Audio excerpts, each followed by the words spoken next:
গৌড়বঙ্গ বিশ্ববিদ্যালয় ক্যাম্পাসে ছাত্রীকে ছুরির কোপ। বিশ্ববিদ্যালয়ে চলাকালীন এক ছাত্রীর গলা কেটে নিজেও আত্মহত্যার চেষ্টা করলো এক যুবক। দুজনকে রক্তাক্ত অবস্থায় উদ্ধার করে নিয়ে আসা হয়েছে মালদা মেডিকেল কলেজ হাসপাতালে। উপস্থিত বলতে আমরা অন্য বিল্ডিংয়ে অন্য ক্যাম্পাসে বসেছিলাম, তো চিৎকার শুনতে পেলাম প্রচণ্ডভাবে। মেয়েটার চিৎকার শুনতে পেলাম, তো আমরা দৌড়িয়ে আসলাম, কি ব্যাপার, কে চিৎকার করছে। অনেকেই ছিলাম আমরা, তো এসে দেখছি যে একটা ছেলে মেয়েটার উপরে চড়ে আছে আর নিজের গলাও কাটছে আর মেয়েটারও গলা কাটছে।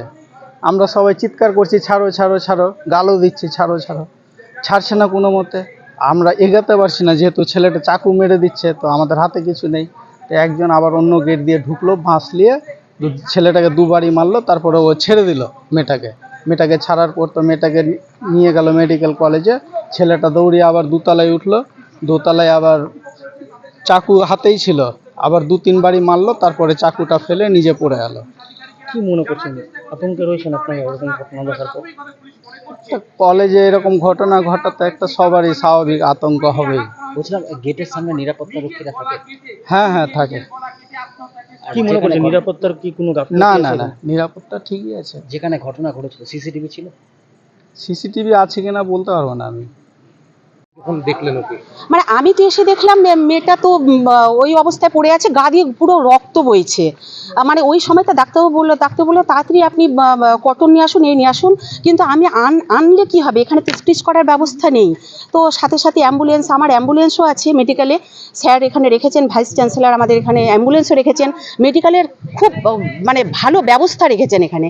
আর মেডিকেলটা পুরোটাই আমি দেখাশোনা করি, আমার সাথে ডাক্তারবাবু থাকেন। তো সেই জায়গাটা থেকে সমস্ত স্টাফরাও আমার সাথে সবাই হেল্প করেছেন। আমি যাবতীয় যা কিছু পেরেছি আনার চেষ্টা করেছি, কটন দিয়ে চেপেছি, দুজনেরই গলা যতটা পেরেছি আমি ব্লাড বন্ধ করার চেষ্টা করেছি। স্যারও করেছেন, সাথে অনেক আমার যারা আধিকারিক তারাও করেছেন।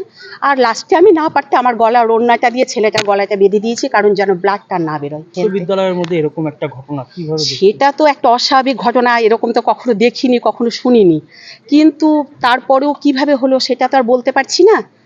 আমি আমার যেটুকুটা, আমার জায়গা, আমার করণীয় যেটুকু আমার কর্তব্য মনে হয়েছে, আরও কিছুটা আমি মনে করতে পারলে আমার ভালো লাগতো, যদি আমি সাথেও যেতে পারতাম। কিন্তু আমি যেতে পারলাম না, কারণ আরও স্টুডেন্ট অসুস্থ হলে তখন আমি তাদেরকে কেমন করে দেখবো, ওই জন্য আমি কখনোই না, কোনোদিনই না। এবং আমাদের এখানে খুব শান্তিপূর্ণ জায়গা, এবং গাফিলতি রয়েছে কোথাও না সেরকম তো এখানে নেই। আর খুব এখানে আমাদের ব্যবস্থা খুবই ভালো, খুব ভালো আছি।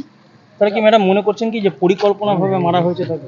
না, এগুলো আমি কিছুই বলতে পারবো না কি হয়েছে। আমি এটুকু জানি, জাস্ট ওরা হচ্ছে বাচ্চা ছেলে মেয়ে স্টুডেন্ট ওরা। আর আমি মেডিকেলে আছি, ওদের গায়ে আমি রক্ত দেখেছি, আমি ওদেরকে যতখানি পেরেছি ওই রক্ত থেকে বাঁচানোর চেষ্টা করেছি এবং হসপিটালিস্ট এখান থেকে নিয়ে যাওয়া হয়েছে।